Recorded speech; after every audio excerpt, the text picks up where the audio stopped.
There we go. So that's us. Tuesday, 7th December. We're doing Go Get That Job webinar. So let me run through a few things. Before I do that, my name is Paul Lewis. I'm the Managing Director for Pitman Training, and I can honestly say that myself and my whole team get a real buzz out of helping students and helping lots of people across the UK, Ireland, and various parts of Europe and Africa as well to gain new skills, gain qualifications in order to get the jobs that they're really hoping for. So that's something we're truly passionate about. I think this year so far we've helped about 20,000 people on their journey to changing their careers. So that's what we're specializing on, and today we're talking about Go Get That Job. Now, gaining new skills is one part of that, but we'll be exploring all the other things that you can do and that you should do to go and get those dream jobs. So so that's me and who I am. If we talk about how the webinar will work, so we'll run for about 40 or 45 minutes. We ask you to stay to the end because we've got lots of things we want to share with you. There's also an opportunity for your questions at the end as well, and we'll let you know what our follow-up is. We're trying to send you some information after this webinar as well, so we'll explain what goodies we'll be sending to your inbox. We will try our best to make the webinar interactive. So difficult when we've got hundreds of people joining us, so we can't take you off of your cameras or take you off of your microphones, but we will be running some polls, so you'll get to see our polls in a short while. We've got a chat feature which lots of you are already interacting with, so feel free to jump on the chat and tell us who you are, where you're from, but we'll be monitoring specifically the Q&A feature.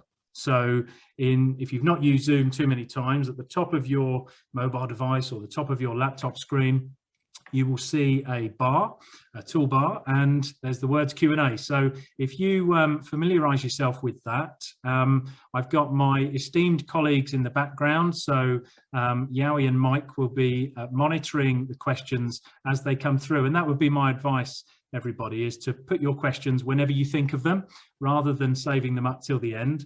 And if we can, we'll address the questions as we're moving, and we'll try and answer them on the go.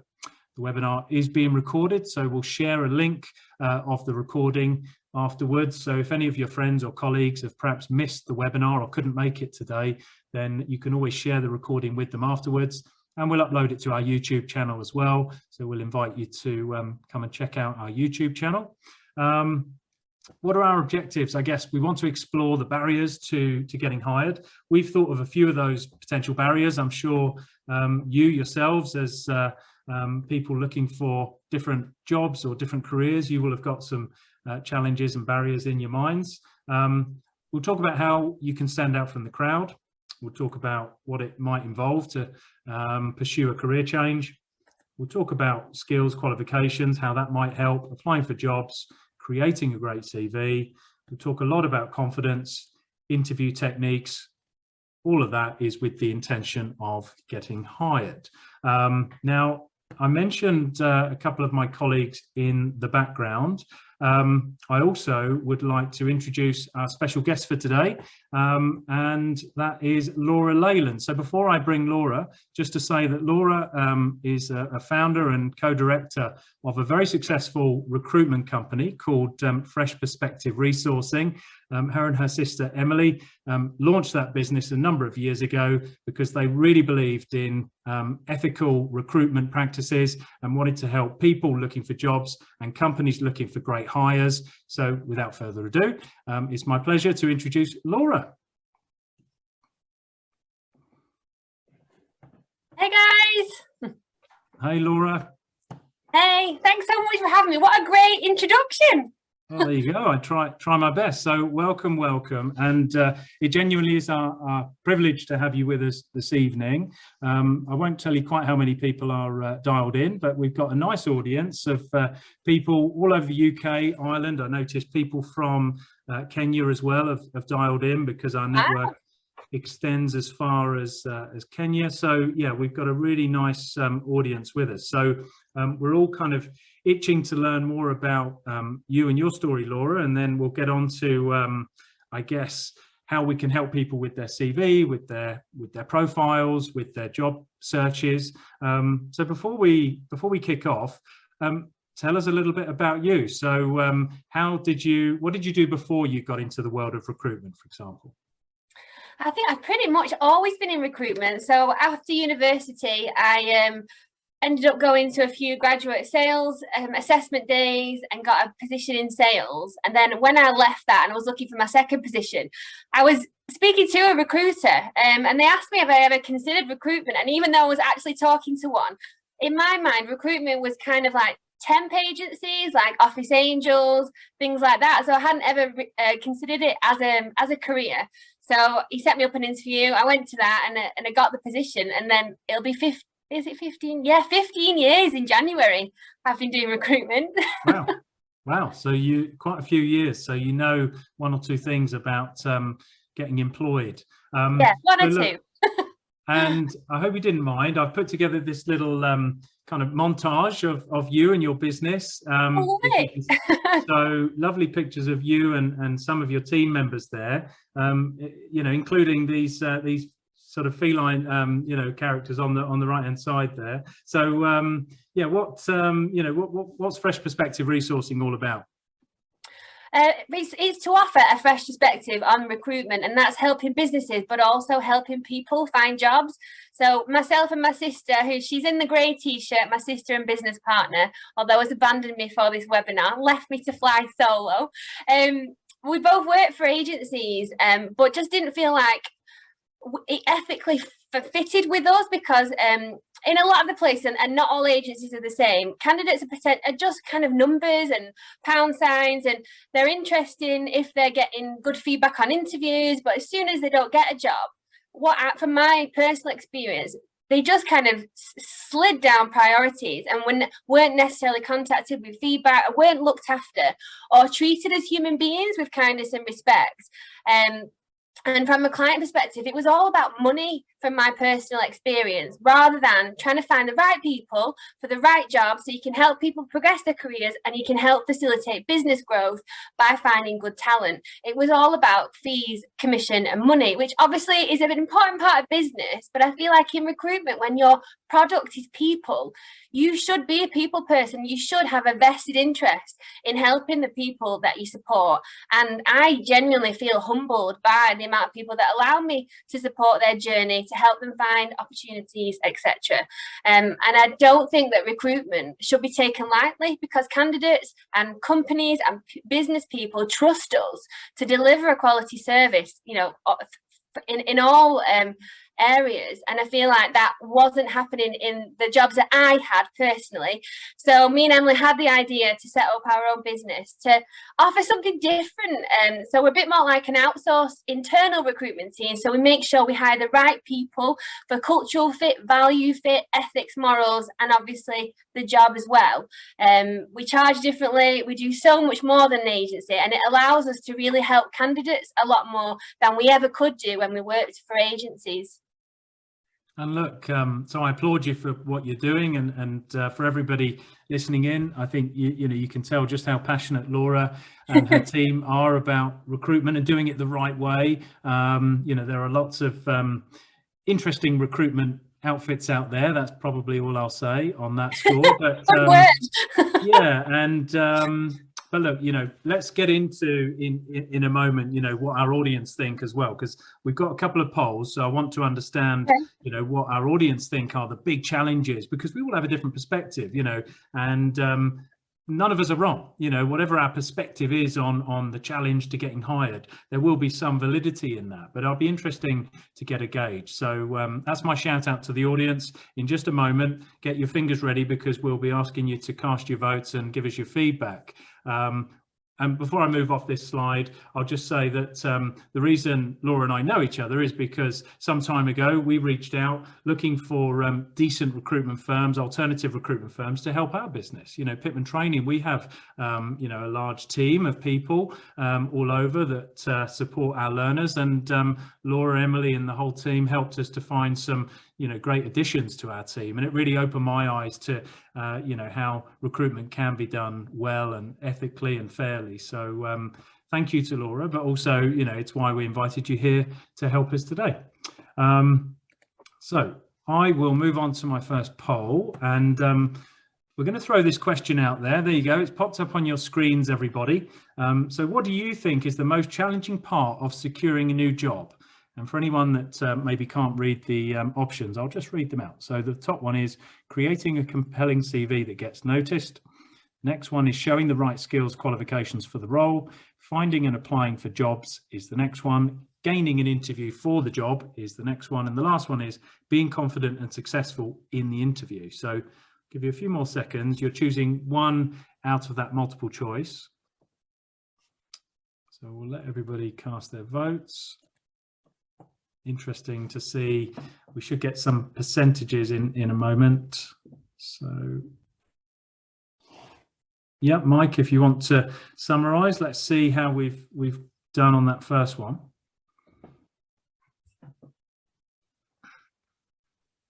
Okay, there we go. It's quite a spread actually. Laura, I'm not sure if you can see that. The top answer there is being confident and successful in the interview. So 32% of our audience said that confidence in the interview was maybe the number one challenge, closely followed by getting the interview in the first place. Yeah. So I suppose chicken or egg, which comes first. And, and then creating a CV is the third one. I think those other two, you know, gaining qualifications, people are saying is up there, and finding and applying for jobs is the least, you know, the least of all of those challenges, I guess. Any surprises there for you, Laura, in the results? No, it's interesting that it's confidence. That's probably is a surprise, but I think the interview, and it's standing out, isn't it? I think is one of the key issues a lot of people have, because it's called job hunting. Like it's intense. It is, you have to be proactive. There's a lot goes into it, and you've got to compete against everybody else looking for jobs. So it doesn't surprise me that, you know, it's all kind of creating the CV and getting an interview is all about standing out. And then once you've got that and you're like, oh my goodness, now I've got to actually perform in an interview. And it does stress a lot of people out, the interview process. And I understand why, but hopefully after this webinar, people won't feel as stressed. Well, I agree. And thank you, Mike, if you can close that down for us. Thanks for everybody. Now we're going to jump into the next poll, actually. I'll tell you why we do it like this. One is to get you kind of, you know, get you going and get your feedback, but also so that we've got some great stuff to talk about, because we want to make sure this conversation is relevant. So poll number 2, what do you think is the biggest barrier to getting hired? Now, very similar to the last question, but, you know, there's some different options here. So again, choose one. Would you say it's lack of skills qualification, lack of work experience, lack of confidence, the employer's prejudice? So we're talking, that's maybe a little bit of a curveball, that one. So age, background, family commitments, you know, prejudice can creep in. Or is it too many applicants, not enough jobs? So what do you think is the biggest barrier to getting hired? So let us know what you think.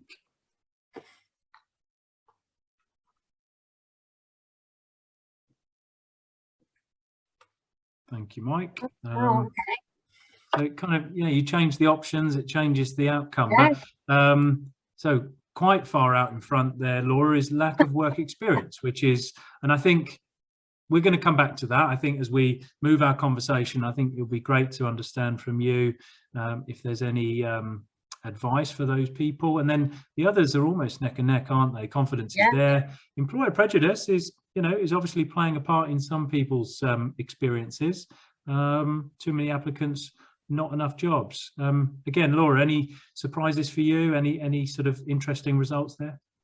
No, unfortunately, in my experience, I get a lot of clients responding to just CVs alone, saying that they've not got enough experience or the CV doesn't show any personality.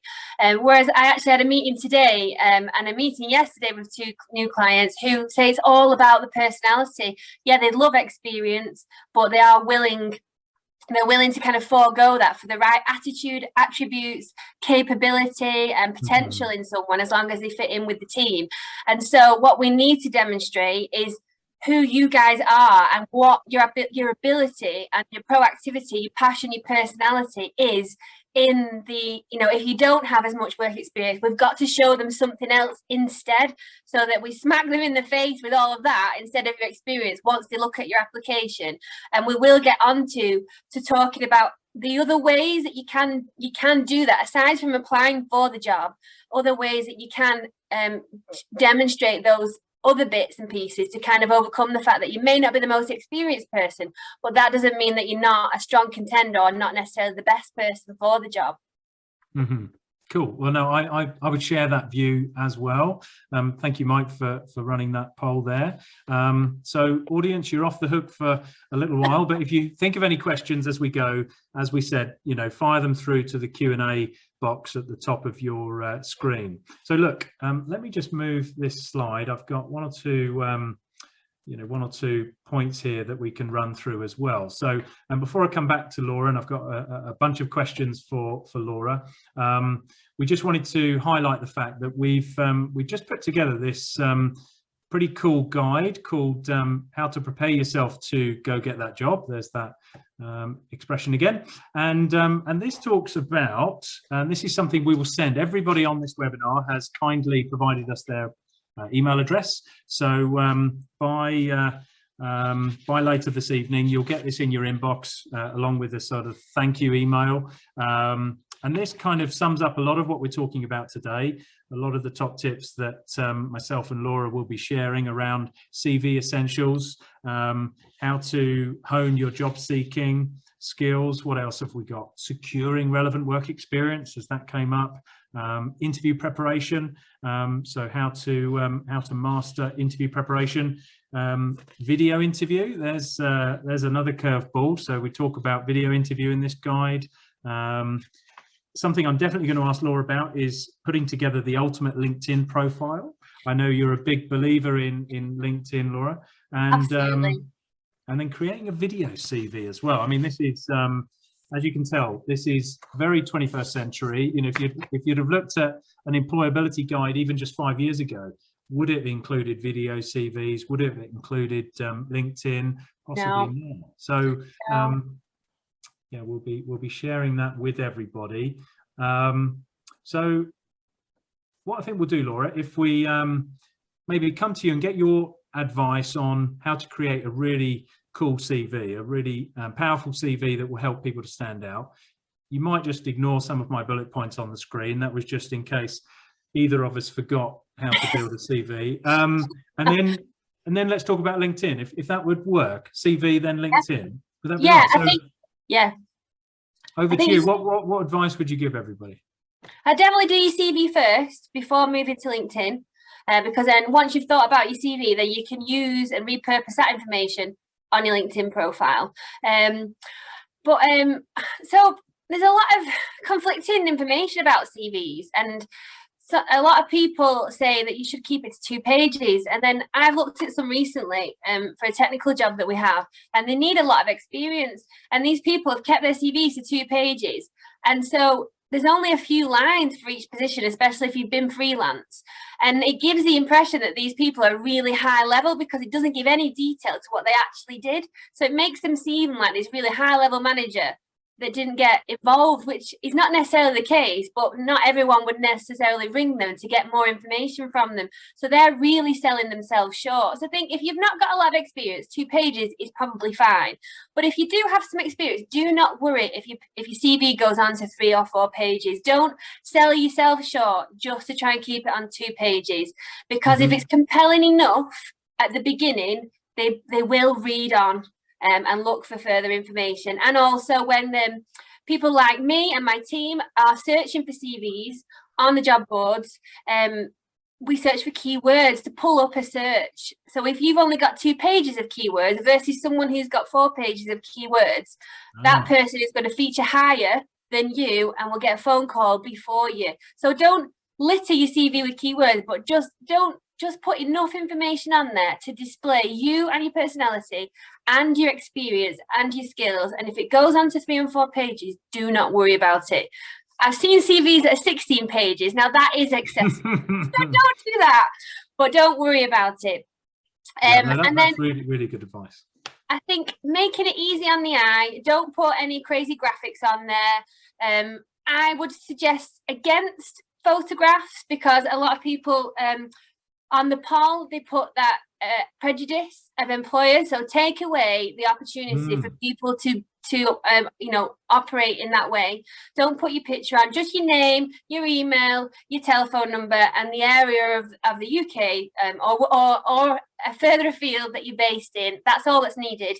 And then a really strong summary. So you would create a CV that's your kind of base template, and then I would really strongly suggest to tweak it for as many jobs as possible. Obviously, if you're applying to 20 different ones, it might be a bit excessive, but try and tweak it for as many as you can, just to make it more impactful. So the person that opens your CV with their specific job and their specific company, if your first page or your first half a page is relevant to their job, you've got their interest and they're going to read more. If it's not of interest and it's too wordy and it's not laid out right, the likelihood of them reading further and wanting to speak to you, getting slimmer and slimmer.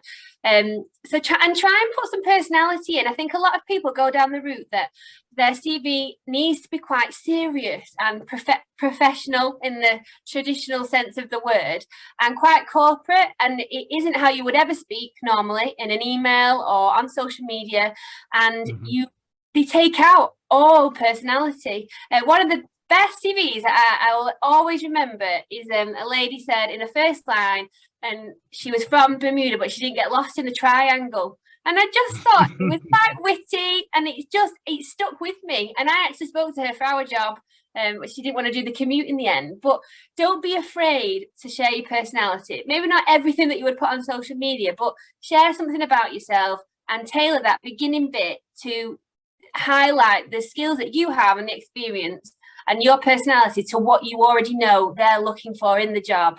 And then I would have maybe have a small skills section where you bullet point your skills and your specific skills and experience, and again highlight the different ones that are relevant for each job that you're applying for.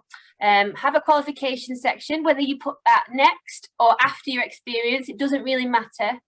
Clearly lay out your experience, and have your most recent job or the one that's most relevant to the job you're going for as your biggest section, and really explain what you were responsible for, what you did, and your achievements and your successes, and highlight again collaborative working if that's essential for the job and things like that. So you need a base template, and then you need to tweak it to make it really impactful for everyone.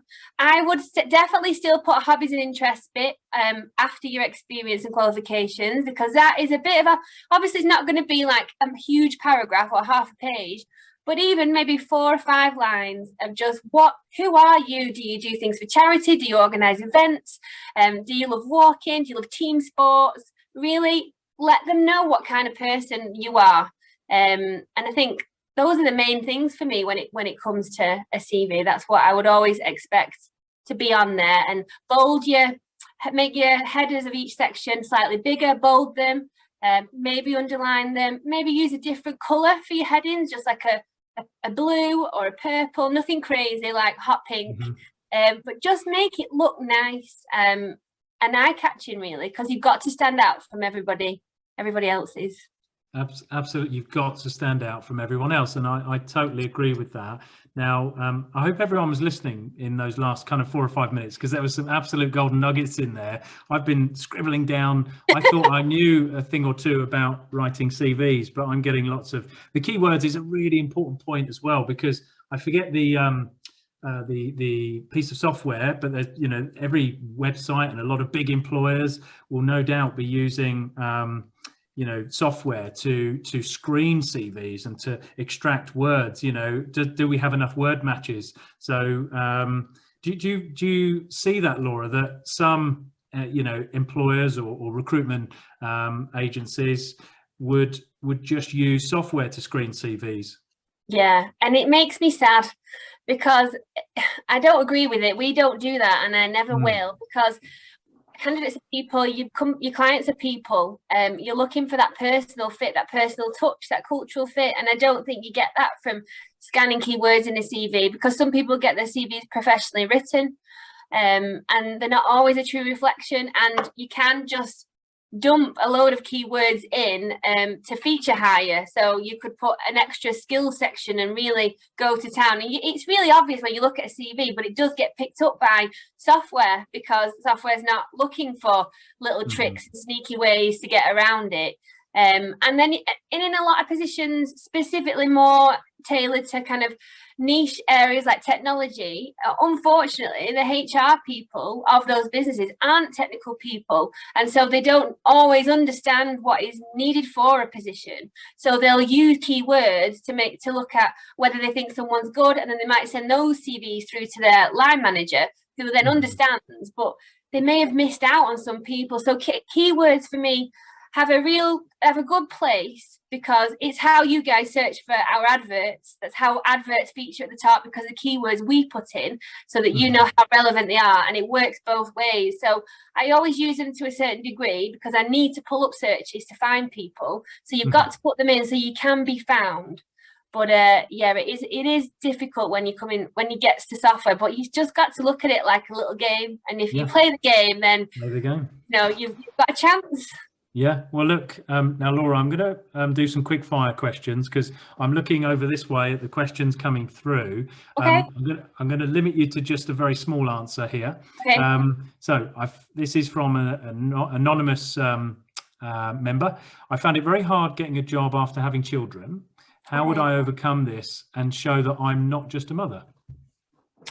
I think don't focus on that in your CV. Just don't, almost, even though I know you can't separate yourself from being a mother, just focus on you and who you are. You don't even need, if you've been out of work, just put just out of work or sabbatical or something. Don't need to say, again, remove the option for prejudice. Great advice. Yeah, great advice. Here's a good one. Should the summary, the personal summary, be written in the third person? I would say no. I would just write about yourself, because as if you are talking to the person that you want to go and work for. I like that. It can be really awkward, can't it? You know, this person possesses these skills, and you think, I'm talking about myself. Yeah, it's just easier. You just write your personal summary, like you, and almost try and visualize yourself in front of someone. They've said to you, right, why would you be good at this job? And then just write what you would say, and then obviously tidy it up a little bit for a written document. Like that. So I'll leave it there for now, but keep the questions coming, guys, because we'll try and scoop them up, and we will allow time at the end for any questions that we have missed. So just to sort of move the conversation on here, Laura, I just put a bunch of typical UK job sites on here. Wouldn't mind getting your thoughts and feelings, really, if you were, in a position where you were trying to change jobs, or you were looking for new employment. Like, where do you go? Where do you look? Because that's a minefield. Do you go everywhere? Do you, is it just a volume strategy? Like, what sites are good? What advice would you give to people when they're just kind of starting that application process? So we use Read, CV Library, and Indeed, rhymes. But I actually did some research on this last week, because I wanted to know if we were using the right ones to find people. And Total Jobs is coming at the top of polls and like surveys on job boards, best for us to find candidates. So if we're being told that, then you guys get on there, because if we're being told that and we go and try out Total Jobs, maybe register there. But CV Library, I think, was second or third. Indeed, and Read and Indeed were all like top 5. So they're the ones. I advertise on all of them, but I would say those are the ones where most candidates come through, unless it's a technical position. If you're an IT person, then there's one called CW Jobs, which is a technical job board, and that's my go-to for any kind of tech. positions. And then LinkedIn as well is really good. So with LinkedIn from a social media perspective, and then I would say Indeed, CV Library, Total Jobs, and Reed would be my top 4. I like that. So my graphic actually served as well. Yes, well done. And it is kind of shaped in a heart as well. I don't know if you noticed that. Because we all love recruitment, don't we, Laura? But absolutely. you very kindly brought up LinkedIn there, and it helps. We've got a LinkedIn logo, but I believe really firmly. In fact, I landed my job on the back of a LinkedIn conversation. So, and that's happened to me. That's happened to me in a previous life as well. So, I'm a big believer in LinkedIn. So, what advice would you give to the audience? You mentioned get your CV crafted first, and then, if you don't have a LinkedIn profile, you would do that immediately afterwards. Would that be your advice? Yeah, I would like to say now that I don't operate on commission from LinkedIn before I go into my passionate speech about it. But yeah, it used to always be just used for recruiters looking for people to ring, whether it was a client or a candidate. But now it's obviously still used for that, but there's so much more you can do on it to really stand out. So once you've got your CV looking pretty snazzy, then take to LinkedIn and use the information from your CV to put it onto your LinkedIn profile. And then there's other bits and pieces that we do to make you stand out. So I would always say that going from top down, is this what you want me to do? To kind of just give my top tips for LinkedIn? There'll be people on the webinar that don't use LinkedIn. There'll be people that do. So I guess everyone takes what applies. So there's 2 sections to this. So to make your profile, first of all, make your profile stand out. So LinkedIn gives you their auto-generated banner image. So change that. Obviously, if you don't work for a company, then you might not have a branded banner image. If you're nifty on Canva or Over, you could create one yourself with your favorite colors and put your name on it and your email address if you wanted to. Or you could just go on Google and search for like a blue background or a navy blue background and just put a solid color on there. And even just that small change makes your profile different to a lot of others out there. Then you've got your profile picture. So make it a really nice headshot of you smiling and looking like someone wants to talk to you. So avoid bikini pictures or alcohol or anything like that. Just a nice professional looking headshot. And then your name, obviously. And under that is a headline section on LinkedIn. I like to think of this as a headline on a newspaper. So they are designed purely to make you buy the newspaper and go to that story. So your headline on LinkedIn should do the same. So don't just put your job title or your qualifications. Put what it is that you're looking for, or put what it is you can offer somebody in the sector that you're looking to work in. And then you've got an about section. So I would make this easy, put some work into this, make it easy on the eye. Don't put blocks of text, put spaces in between to make it easy to read, and make it engaging and captivating. It can be funny, you can ask questions, and put a call to action so people know how to contact you. So call me or message me on LinkedIn or email me at this address. You've also got a featured section where you can pin some of your posts top high up. I would suggest to give recommendations to other people and ask people to leave your recommendations, because that's social proof and evidence that you're a great person and potentially good at what you do if you have already got work experience. And then use the information from your CV to add in information onto the experience section. So those are the main things for me in terms of a LinkedIn profile and to get all that done first. And then LinkedIn is an amazing place for you to connect with potential employers. So if you've seen, for example, if you saw that Fresh Perspective were recruiting and you applied online to my advert, you could send me a connection request. Once I've accepted it, then send me a message saying, thank you for connecting, Laura. How's your week going? I've just applied to a job for you and I'm so excited about it. It looks like it's perfect. So I might go and look for your application. If you've sent me an energetic, passionate message that stands you out from everybody else, I will go and look for your application to have a look at this person that's proactively contacting me with energy, who loves the sound of my company. So, and then you've started a dialogue with me already. You can comment on my posts and be a little cheerleader. So constantly popping up, your name is popping up all the time. And so I'm more likely to remember you. I'm more likely to favour you out of the 100 other people that have applied for that job and put you through to an interview. And it's not actually taking you that much time. So you could do that for all the jobs that you're applying for. You could do that for companies you want to work for that you don't know if they're recruiting, but they're local to you and you just love to go and work for them. And so you can generate relationships. You can put thoughtful, captivating posts out there about who you are. You can put videos on there showing your personality. And so even if someone gets your application and they Google you, your LinkedIn profile will come up. They'll go and have a look. They'll be like, oh my God, look at this person. They've got a great personality. They're appealing. They're engaging. They've got a good experience. I'll definitely give them an interview. So it's a really good tool to use alongside adverts and job boards to just go that bit further to getting what you want. Great advice. I've just sort of had a little look at my own profile, realized that I haven't updated my banner, so that's my bad. And my headline is as boring as the one you advised against. So I've got 2 actions straight after this, but no, great advice. But yeah, I do have a professional picture. That was something I made sure to do. But yeah, look, I hope the listeners are getting some good advice here as well. Just a couple of questions I've noticed there. Matt asks, would you recommend that to make changes on your CV when it's been uploaded to a site so that you appear top of the searches every couple of months? Would that be advisable? Oh, yeah, that is actually a really good point. When I'm on CV Library, for example, I can set my search to people that have just updated their CV in the last 4 weeks. And those people, to me, look like they could be new. They're active. They're the ones that are most likely going to answer the phone when I ring them about an opportunity or reply to my emails, as opposed to someone who's not updated it in a few months.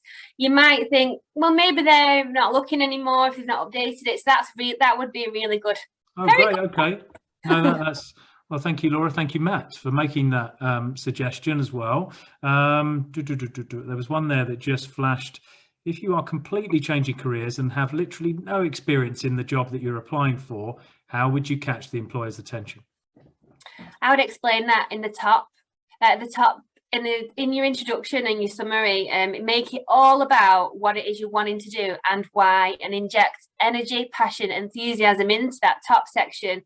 And if you're wanting to change careers, if you've got any experience, if you've kind of skilled up, you've done any courses like at Pitman training, or you've done a little bit of work experience, or you've done parts of the job but in another job or for a charity or something like that. Like I once wanted to work in event management and I went and worked for Race for Life, the cancer research events. And so you would just put that, but I would feature it higher up. So instead of you maybe putting it in your hobbies and interests section, I would put it directly underneath your introduction and maybe call it like a relevant experience section or relevant skills and experience.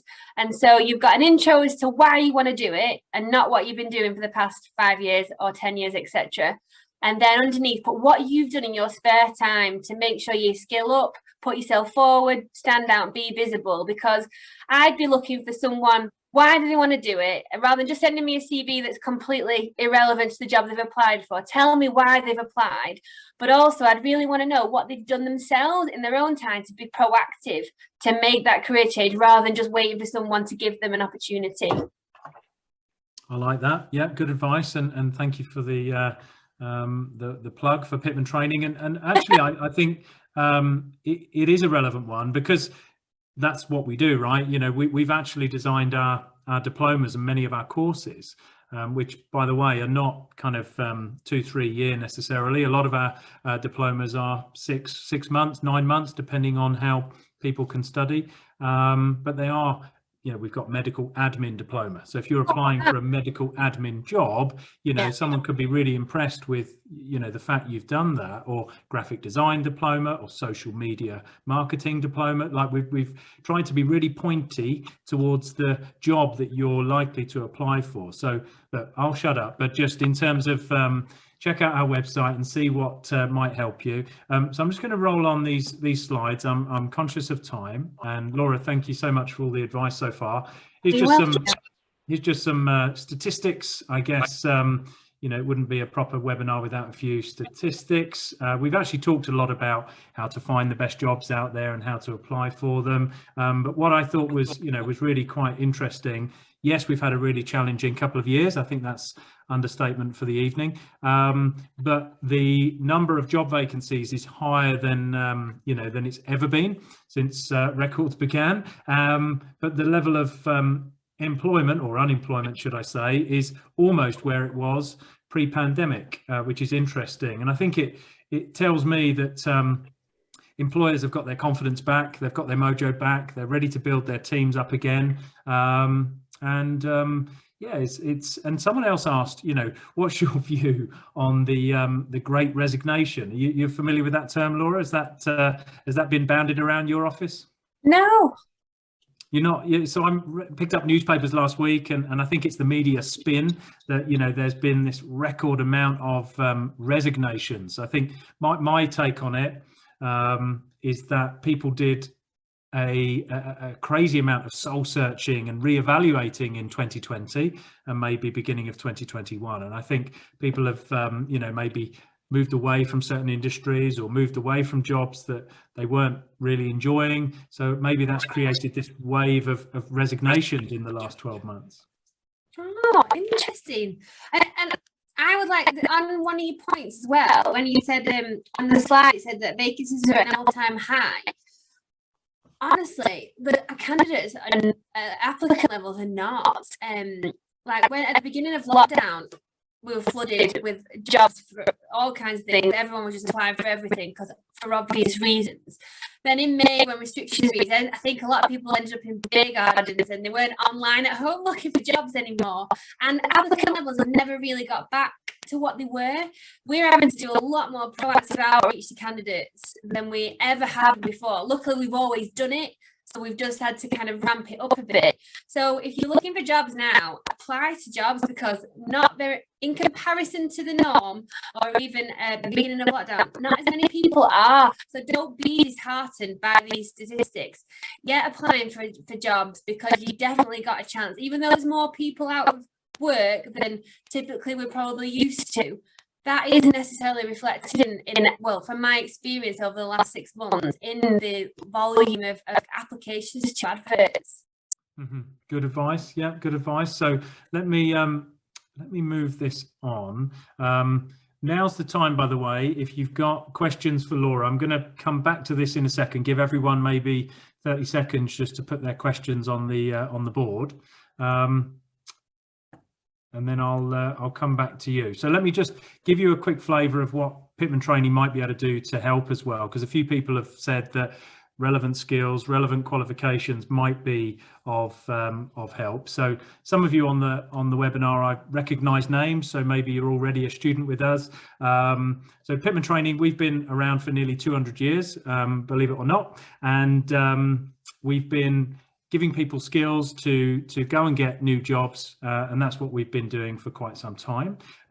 This graphic kind of shows that we have training centres all over UK, Ireland, Europe and Africa. So we've got 80 locations there. So a nice training centre that you can come in and study, really good IT equipment, state-of-the-art facilities, so you can be comfortable when you study with us. But you can also do off-site training as well. You can study from home if you wish to, thanks to our software. So, and I mentioned earlier the kind of programs, and we're always adding to this, by the way. So we've got accounting for those of you that would pursue that as a career. We've got management, we've got office skills, IT, we've got marketing, web design, software design. We're just working on a data analyst diploma, for example, because these are the jobs that are seemingly in demand.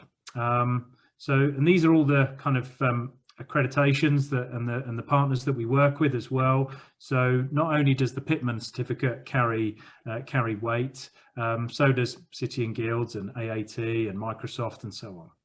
Okay, so let me check for questions and see what's come through.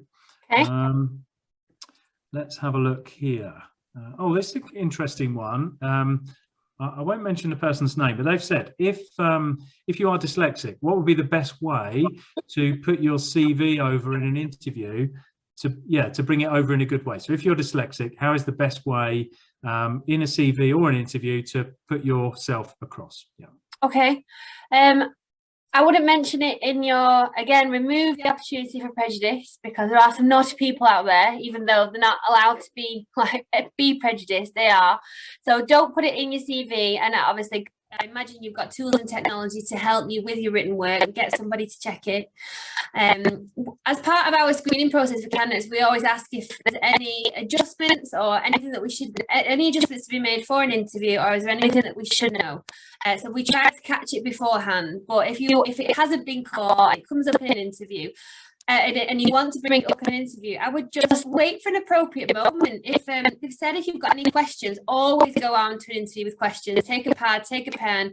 But in that section, if it hasn't come up, I would mention it. But just say, look, I just need to mention that I've got dyslexia. It doesn't affect me. I've got the tools and technology that I need. I know exactly what to do to overcome it. It's just like any area that might be more of any of your weaker areas in terms of skill and experience. If someone asked you about your weaknesses and your strengths, you'd explain your weaknesses, but you'd say, and I'm not saying dyslexia is a weakness, I'm just using an example. You would say that this is an area where I'm not as experienced, but this is what I've done, this is what I know want to do to overcome it, so it's no longer an issue, which is what I imagine you do every day with your dyslexia. You know exactly what you need to do to overcome it. It's in hand, it's sorted. You need to let somebody know, obviously, but if you let them know in a confident, proactive way that yes, this is a thing, but I've got it handled, then for me, it's absolutely not an issue. Yeah, and just great advice, something that springs to mind, because I'm reading Richard Branson's book at the moment. He is, kind of open about his, his dyslexia, and it's certainly not held him back. So maybe that's the way you broach it. So there is something I need to tell you. Myself and Richard Branson have something in common. Idea. Maybe that's the way to do it. So I'm gonna try and summarize the questions on the board, because I don't want us to overrun. A common question, and I guess it's a sign of the times. A few people are saying they've been made redundant. I'm seeing lots of retail, lots of hospitality comments, which kind of makes sense, doesn't it? Because those are two industries that have had a bit of a roller coaster the last year. So I've seen 20 and 30 years. So these people are saying, look, I've been in the same job or industry for this, for 20, 30 years. I'm now redundant. Like, what advice have you got for me? What career should I go and pursue? And if I'm in my 40s or 50s, again, we've maybe answered that question already, but what would what advice would you give, Laura, to somebody who's 30 years, just been made redundant and needs to go to a different career now? Yeah, I mean, a lot of people end up just going for anything and everything because they don't know what to do. But just have a bit of a brainstorm and look at different jobs out there and look at what they do, what the role and responsibility is, and what skills are needed. Because quite often you will have a lot of the skills, or they'll be transferable. But you need to figure out. So, for example, if you've been working hospitality, depending on what that is, are you going to be suitable for an administration job, for example? But you might really like that, to be settled in an office 9 to 5 without working weekends or evenings. You've got set work and it's methodical and logical. That might suit you. So you need to figure out what kind of personality type you've got, what you like doing. Do you prefer quiet, or do you like talking to people? Because maybe sales, customer service, account management is for you. Or if you prefer quietness, maybe and a bit more planned and less people elements to your job, then maybe administration or office management, or there's lots of other, or even like more of a physical position, dog walking or driving, or delivery person, caretaker, maintenance person. It's just figuring out what you're good at, what you like, and then looking at what's out there that kind of hits those criteria. And then obviously on your CV, highlighting that. But for those people that have really been in one specific job for a long time and are changing, send your CV, but ring up, always ring, speak to someone, tell them you've applied, be energetic, passionate, proactive on the phone, get someone to ring you back, or get them to speak to you on the phone then and ask them to open your CV or offer to email it to them at that moment. So you're overcoming the objection that you've not got experience and you've been in one job for a long time by having them on the phone and being able to utilize your personality and your communication skills to kind of overcome objections there and then. Love that. Good advice. And one final question that I'll throw at you, Laura, is cover letters. Do they still have a place? And kind of what advice do you give to people around covering letters? Cover letters can be useful instead of tailoring your CV to each position. You'd have one CV and your cover letter would be tailored. Mm-hmm. When you've got a lot of applications to a job and you've got a lot of CVs to look at, I would say from a lot of people probably wouldn't necessarily look at a cover letter as well if they've got a high volume of applicants. They'll just focus on the CV. So I would really make sure you tailor that top bit and highlight the skills in the CV, which is possibly a little bit more work than just editing a cover letter, but it will stand you in good stead and will have much more of an impact than a cover letter. I think they're probably a bit more of a more older-fashioned way of applying for jobs these days. I would agree. I remember, and I'm going back probably 15, 16 years when I took a career change, and I remember having 8 different CVs. You know, I had one for food and beverage, one for hospitality, one for retail, one for office, and you had to be really careful you didn't attach the wrong one.